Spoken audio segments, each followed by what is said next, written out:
Hello my treasures, the remaining cards for the mini set Fall of Ulduar have been revealed. I figured I'd wait until the entire batch got revealed to review the remaining cards, so let's begin with the Demon Hunter cards. The first one is going to be Serenite Shambler, which is a 2-cost 2 attack 3 HP elemental minion for Demon Hunter that has the battle cry. If you've cast 5 or more spells this game, give your hero +4 attack this turn. Now, the most popular Demon Hunter deck currently in standard rotation is Spell Demon Hunter, which could easily run a card like this. However, if you are running Spell Demon Hunter, I don't know if you're going to want to use this as one of the minions in your scythe, but there may or may not be some other additional combos that you could use in combination with this. Overall, I do think this card will probably see quite a bit of play just because of how easy the condition is going to be to fulfill in Demon Hunter.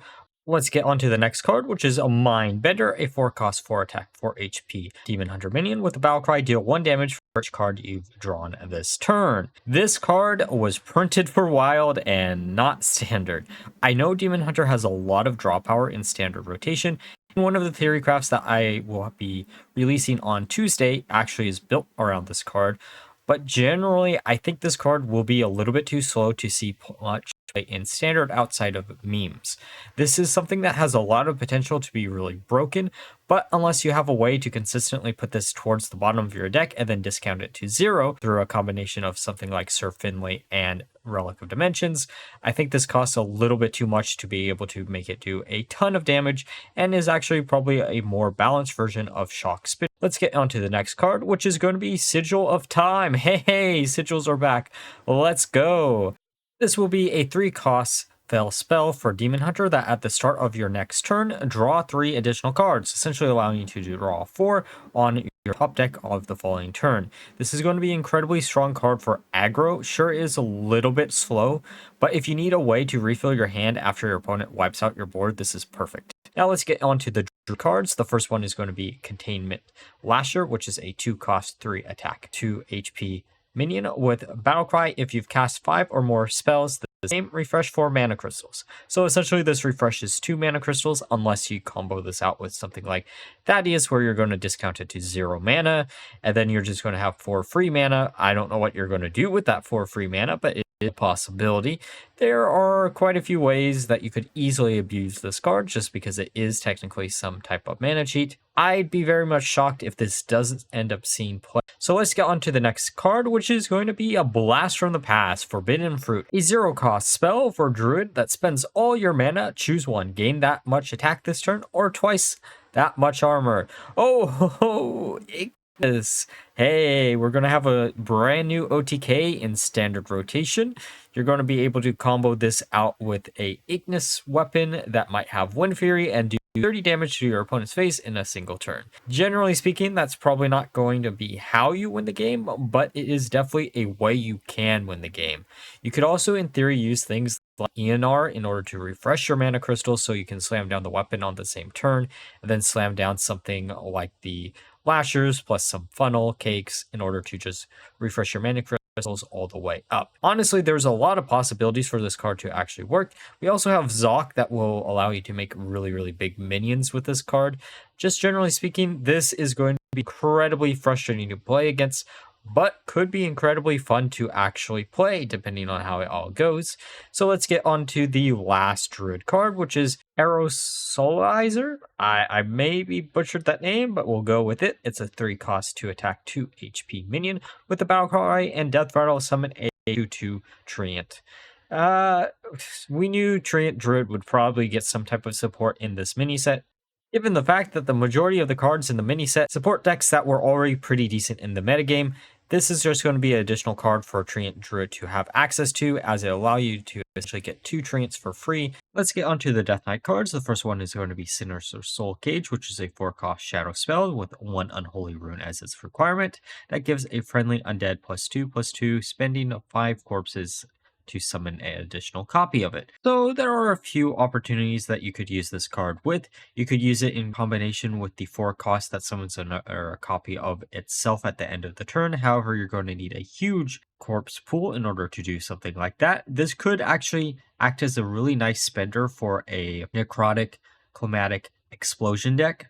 since that deck is seeing quite a few really good spenders, and this is a pretty decent one for it to have, especially since you could use it in combination with Hollowed Hound to keep yourself alive until you can slam down that explosion. Overall, I think this card probably costs a little bit too much to see too much play. Let's get on to the next card, which is going to be Sickly Grim Walker, a 3 cost to attack 4 HP undead minion that requires 1 unholy rune that after you summon an undead, give it poisonous.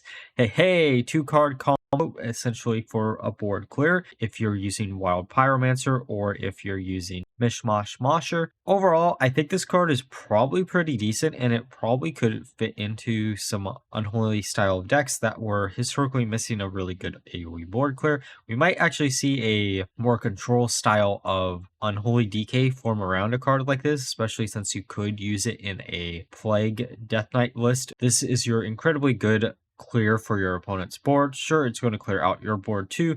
If you have a lot of powerful death rattles, then you're probably just going to proc them all at once. A lot of potential with this card. I think this is probably one that a lot of people are going to underestimate, but it is, again, I think, having a lot of potential. Now let's get onto the final Death Knight card, which is going to be Runes of Darkness, a 1-cost shadow spell that has 1 blood rune as its requirement. Discover a weapon, spend 3 corpses to give it +1/+1. So, Weapon Death Knight was actually a deck that was pretty close to being pretty meta relevant in my opinion in Festival of Legends. I had a lot of success with a 2 Frost 1 Blood rune version of the deck, and honestly this fits perfectly in that deck I originally had. It also allows you to run a little bit less weapons just in the deck itself. That's making it a little bit more consistent with whatever random weapons that you do generate off of this, since the pool of Death Knight weapons isn't that big.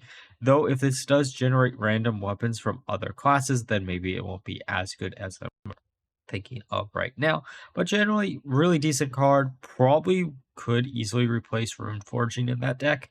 Overall, actually kind of excited to try out Weapon Death Knight again. All right, now time for the Mage Cards. The first one is going to be Meddlesome Servant, a 3-cost 3 attack 4 HP minion with the battle cry. If you've cast 5 spells or more this game, draw 2 cards. Hey, another 3-cost draw power card for Mage. However, there is one thing that will probably keep this card from too much play, is the fact that Arcane Intellect does also cost 3 mana, and it doesn't rely on you casting 5 spells before you slam this down. This card is just going to be a little less consistent than Arcane Intellect. However, if you are really hurting for some type of drop power engine within Mage, this card could see some play as a late game draw card, just because the stat lines on the card is actually pretty decent for a 3-cost minion.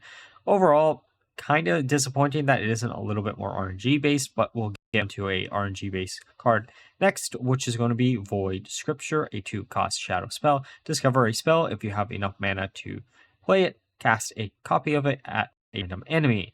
The nice thing about this card is A, it fits the theme of Yogg, which is great. B, it is another shadow spell for Rainbow Mage, which is interesting. However, we do also already have Reverberations as a shadow spell for that deck. And this card is just going to allow you to easily generate another card that could be easily used in combination with some of the Casino Mage package. And because it can't target your own minions or your own face, then this card should be incredibly strong. I can't see a world where this doesn't see play, just because Mage doesn't have that many shadow cards, and it does basically give you 2 spells for the price of 2 mana, which could be absolutely insane if you hit some high rolly things like an 8-cost. Or let's get onto the final Mage card, which is going to be Tainted Remnant, a 5-cost 7 attack 4 HP elemental. Battlecry: if you've played an elemental last turn, deal 7 damage split among all enemies. Now, the thing about this card is cool artwork. I love the artwork on this card. However, I do not think this was the thing that Elemental Mage needed to be competitive. However, there is one thing worth mentioning. There is the 2-cost minion that reduces the next elemental you play by 2 mana, which would make this card a 3 mana minion instead of a 5-cost minion, which might make it a little better in the long run. But again, the deck was really missing some type of big win con. I know Elemental Invocation was supposed to be their win con. However, given the fact that Sif was printed in the exact same set, it was always better just to win through Sif instead of using Elemental Invocation. Overall, I do wish they had printed something else besides this card for Elemental Mage. It just feels a little bit out of touch with what the deck actually needed. Alright, let's get on to the Paladin cards. First one is going to be Alarm Security Bot, which is a 4 cost, 4 attack, 3 HP mech. Death Rattle, draw another minion, set its attack, health, and cost to 5. This card is so close to be really good. If it didn't set the cost to whatever minion you're drawing to 5, I think this card would be a lot more playable, but most of the time in the decks that you would stereotypically want to place this in, such as Mech Paladin, you're going to be running a bunch of really cheap minions, and setting something's cost, attack, and to 5/5 is probably going to force you to have a high cost 1 or 2 cost originally mech down. However, if you do run enough big cost minions, maybe this card could see some play in like Dancing Paladin. Generally speaking, I do think this has a little bit of potential. I just don't see where it does see play. Let's get on to the next card, which is going to be Keeper's Strength, a 4 cost holy spell that gives a friendly minion +2/+2, deal its attack damage to all other minions.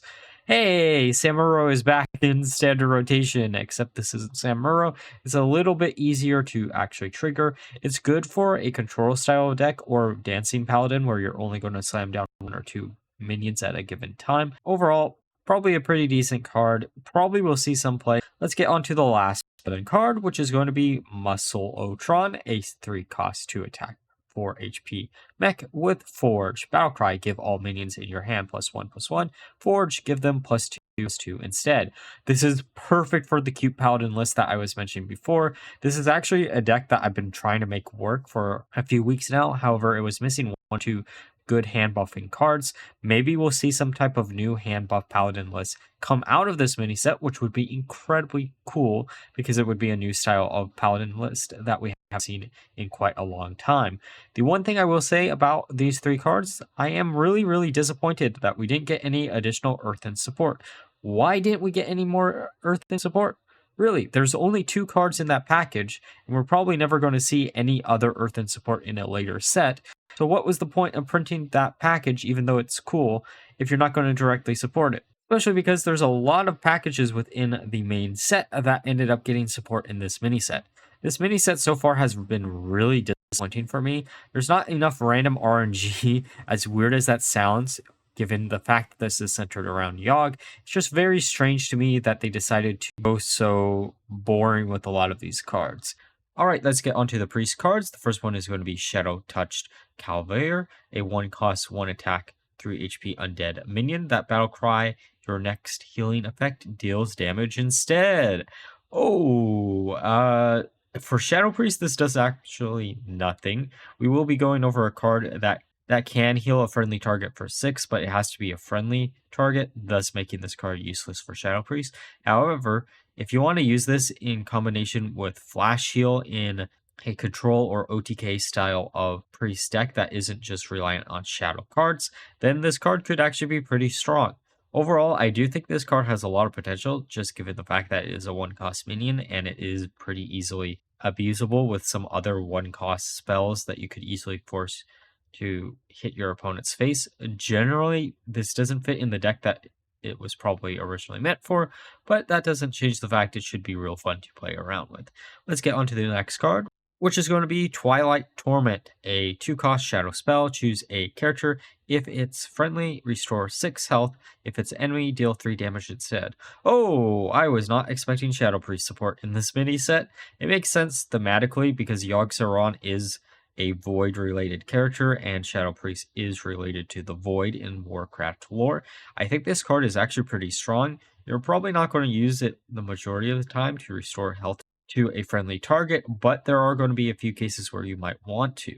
If you're playing more of a control style of Shadow Priest deck, which this card does actually enable, then that is a pretty good survivability tool just for 2 mana. With a little bit of extra flexibility with the additional 3 damage you could just do instead. That's what I like about this card. It has a lot of flexibility and probably will see some play in Shadow Priest if I had to guess. And now for the final priest card, which is Soulburner Varia, a 3 cost 1 attack 5 HP undead minion. With the ability, after a friendly undead dies, deal 2 damage to the enemy hero and get a random Shadow Priest spell. I honestly can't remember what's all in the pool for Shadow Priest right now, but I do know Shadow Word Undeath is actually pretty strong for you to randomly generate off of this. If you have ways to generate a bunch of tokens that you can just ram into your opponent's minions, such as using Murmy or some other cards with Reborn, this card could be incredibly strong. It's only 3 mana, which makes it incredibly easy to actually use and easily abuse. And most of the time, Shadow Priest does rely on having a large board, at least the undead variant of it. It is kind of interesting that we are seeing a continuation of those two themes being merged into one. And honestly, I can't wait to try something out with this. All right, now time for the rogue cards. The first one is going to be Assembly Line, a 1-cost spell that discovers a mech from another class. And boy, oh boy, look at all the mechs that we can discover for this. There are few that are going to be incredibly frustrating that our opponents are always going to be generating off of it, aka things like Mecha Shark. But whenever you're playing the cards, you'll probably get the worst options generated. Overall, there's actually not that many minions within this pool, and because it is a discover effect, then you're going to have an increased chance of discovering something that's actually really useful. You can also generate the few Colossus minions that are mechs too, which is actually pretty decent. Things like Furious Furnace is actually a pretty good magnetized minion that you normally don't have too much access to for Mech Rogue. But just generally speaking, I think this card will probably see a lot of play in a deck that already was pretty decent anyway. So let's get on to the next Rogue card, which is going to be Tiny World Breaker, a 4/4 attack, 4 HP mech. Battlecry, if you control another mech, deal 4 damage. Basically a arena card if you can generate enough mech support within arena. Outside of that, I don't think this one will see too much play. There's just too many really good mechs in both standard and wild that you rather play that don't require you to slam down another mech. So let's go on to the final rogue card, which is going to be Tentacle Grip, a 2-cost spell that deals 3 damage combo. Get a 1/1 Chaotic Tendril, which is going to be the tendrils that increase the random spell by 1 every time you slam one of these down. Overall, this is the most interesting rogue card out of the bunch. I know there's only 3 rogue cards, so that's a pretty low bar. It supports a new deck that doesn't previously exist, and once we go over the new Yogg-saron, we'll see the synergy there too. Because we do also have access to Shadow Step and similar abilities, Rogue probably will be one of the better classes to use Chaotic Tendrils in, just because you should be able to scale up the Battlecry quite quickly. Though I did look over the cards that you can randomly generate at 10 mana, there are actually only 4 spells currently in standard rotation, and one of them has a chance of backfiring a lot, aka Pyroblast, but the others are pretty decent to randomly generate. And if you can make use of a lot of free 10-cost cards for 1 mana, then why wouldn't you try to make something like this work? It's going to rely on RNG, which isn't always the most competitive thing to do, but in theory, you have a bunch of little mini Yoggs that might make this deck really powerful. Now let's go on to the Shaman cards. The first one is going to be Conductivity, a 2-cost nature spell. The next spell you cast this turn also targets adjacent minions. This is probably meant to be used with a Jive Insect. It allows you to use something like Totemic Evidence to slam down 4 totems, and then use Jive Insect, which will then allow you to get 3 Ragnaroses for the price of 1, which is actually probably not the worst thing in the world. There's also a few other ways that you could abuse this card. You could use Cold Storage in combination with the Chaotic Tendrils in order to get way more copies of the Chaotic Tendrils, since we will be going over a Chaotic Tendril card generator next. Speaking of which, that's going to be Infested Watcher, a 4-cost 4 attack 4 HP taunt minion with the death rattle. Get to 1/1 Chaotic Tendrils. These are the same tendrils as before that will keep on increasing. Now, here's the thing with this card. I think it is a little bit too slow, and we do have other Chaotic Tendril generators that have been revealed that are just way better than this card. However, using this in combination with Conductivity and Cold Storage, you may or may not be able to get a critical mass to make a Tendril Shaman deck actually fully function. Just generally speaking, I do think this probably is another example of a arena card, but it could be a lot of fun to play around with, so I'm kind of excited to try to do so. Now let's talk about the last Shaman card, which is going to be Shock Harper, a 1 cost, 1 attack, 2 HP elemental beast. Battlecry, get a random overload card. And these are all the overload cards in standard rotation. The majority of these are actually incredibly strong, and you could easily combo this out with any of these. However, there are a few choices that you're probably not going to want to randomly generate in most overload decks. Criminal Lineup is a great example, but outside of this, I think maybe Doomhammer is the second worst choice out of the entire bunch, maybe even Deathweaver Aura, but generally the pool is consistent enough where this could be very powerful, though I also don't think this card will see much play in standard. All right, let's get on to the warrior card. The first one is going to be General Vezax, a 7 cost, 7 attack, 6 HP minion with a rush, battlecry, gain 4 armor, death rattle, lose 4 armor to resummon this. So this is a little bit of a harder condition to fulfill than Thor Balorn, who exists for fire spells in warrior. However, because you can actually gain a bunch of armor really quickly through things like shield block, you could in theory use this as a removal tool to get rid of some of your opponent's big minions and instantly resummon it, thus allowing you to keep removing more and more minions. Overall, I do think this will probably be a little bit too slow to see a lot of play, but because we do have a lot of ways to generate a bunch of armor and a lot of ways to buff this up, it could see some play. But if we're going to talk about a card that will see a lot of play, Battlesworn Faceless, a 2 cost, 2 attack, 2 HP minion with a battle cry, transform into a copy of a damaged minion. Holy shit, this is just the Battlesworn Mercenary, I think it was called, that cost either 3 or 4 mana that allowed you to get additional copy of something that was already damaged. Overall, this card is absolutely insane. There is no way this card doesn't see play. In theory, you could use this in combination with the location for warrior, which damages a minion, aka Grom. And then you can get an additional copy of Grom that's 20 damage without buffing up Grom in any way. Then you could also buff up Grom through something like Lothamar or Black Rock and Roll, both of which will allow you to just OTK your opponent really easily for 10 mana. Sure, not all games of standard rotation is going to get to 10 mana, but generally speaking, this card, there is no way this sees no play. It's just insanely strong. Now let's go over the last warrior card. Sanitize, a 4 cost spell with Forge, deal damage equal to your armor to all minions. Forge, gain 3 armor first. Now, hey, we've been looking for a new AoE for Control Warrior, and this is it. Boy, oh boy, this is it. It's insanely strong. Sure, it's going to cost 6 mana in order to get the additional 3 armor, making it a little bit of a worse Lightning Storm. However, if you have ways to get additional armor before this turn, and you can slam this down while you still have a bit of armor, such as Shield Slam, or even on turn 6 with Shield Slam, you should be able to wipe out the majority of opponent's boards as long as they don't have really powerful death rattles. Just generally speaking, I think this card will probably see a lot of play. Now let's get on to the neutral cards, including Yogg-saron Unleashed, a 15 cost, 7 attack, 5 HP Titan, costs 1 less for each spell you've cast this game, and then his 3 abilities are take control of an enemy minion, force each enemy minion to attack a random enemy minion, and fill your hand with chaotic tendrils. I really wished I made a post predicting that this was going to probably be 2 out of the 3 abilities, so I am kind of sad that we aren't seeing a random spell generation, though I do as the chaotic tendrils do that also.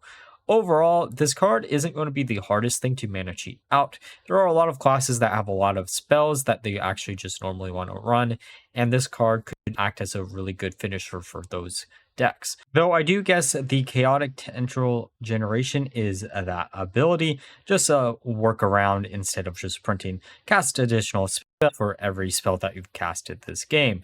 It's interesting to see a card like this being printed in the neutral pool, because there are a lot of classes right now in standard rotation that are very spell based. You can easily use this in something like Priest. You could easily use this in a Rogue, where you're going to just be able to go through your entire deck and then slam this down and bouncing him back to get full advantage off of stuff like Induce Insanity, because Rogue doesn't normally have access to really good AoE board clears. And this could act as a really good board clear. Just generally, I think this is actually probably a pretty decent card. It operates in a design space that we didn't currently have, which is a big payoff for the big spell decks, and could be incredibly frustrating to play against depending on how consistent this card ends up feeling. Not to mention, the chaotic tendrils are going to be incredibly annoying to deal with if you can get additional ways to get additional Yoggs. Now let's get on to the next neutral card, which is Eye of Chaos, a 5 cost 5 attack 4 HP minion with battle cry, get to 1/1 chaotic tendrils. This is the big payoff that we needed for additional chaotic tendril generation. This is really easily abused in Rogue with Shadow Step, similar to how we could have used it in combination with Yogg. Just generally speaking, this might cost a little bit too much to see a lot of play, but I do expect a lot of people to try to make use of this card at least week 1. You can also use this in Shaman with cold storage in order to get additional copies. There's just a lot of ways to easily abuse this card, and I'd be very much shocked if a Yogg chaotic tendril deck doesn't at least pop up in some type of class. Now let's get onto the next card, which is going to be Prison Breaker, a 4 cost 4 attack 4 HP minion with a battle cry. If you've cast 5 or more spells this game, deal 3 damage to all enemies. AoE board clear for classes that don't normally have it, that like to run a lot of spells, aka something like Rogue. Overall, you have ways to bounce back this card in Rogue, however, it is probably one of the worst targets compared to some of the other cards that we went over for the neutral pool. Overall, if Rogue really does need access to a AoE board clear, I could see this easily seen play in a Miracle style of Rogue deck. Alright, those were all the cards revealed for Fall of Ulduar. This mini set, actually, compared to the last one, is kind of disappointing. It's really boring in comparison. The weird thing I find about this set in particular is the fact that there isn't that much RNG involved, even though it is centered around Yogg-saron. The only RNG that we do see is the Tendril package. However, that package didn't get any direct support within this set for the spells that you're going to be randomly casting, which means a 10 cost spell is going to be one of 5 cards. And if we look at those 5 10 cost cards, the majority of these can actually easily backfire, thus making that type of archetype probably not the most consistent in the world. I kind of think they're trying to put all the random RNG in the anomalies, which could backfire easily, because this is definitely going to be one of those mini sets that a lot of people are just going to forget about almost a week or 2 after it comes out. Let me know down below which decks that you're most looking forward to using. I don't actually know this time around. I guess Shadow Priest could be fun, or maybe a OTK Priest using the 1-drop. But like always, if you enjoyed the video, please like, comment, and subscribe. Until next time, bye-bye.